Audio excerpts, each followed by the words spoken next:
тынчтыкты, тартипти, ички сезимдериңди бекем кармабасаң, бул дүйнө сени коркута берет.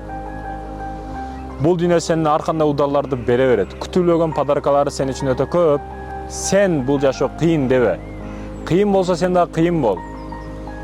Жеңил болбо, жеңилтек болбо. Акың жок жеңилүүгө бүгүн. Тыным билбей аракет кылышыбыз керек бүгүн. Өнүгүүнүн үстүндө. Илим билим жатыбыз.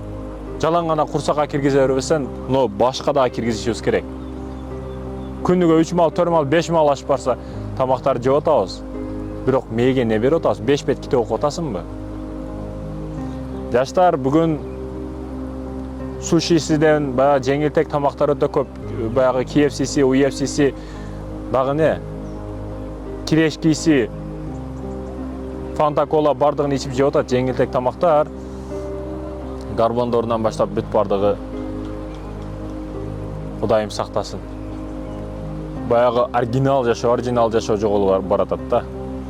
Ошондуктан бекем болбосок, катуу турбасак болбойт бүгүн. Илим билим жаатыга катуу турушубуз керек, аракет кылышыбыз керек. Бул маселеде ойлонуңуздар, мекендештерим.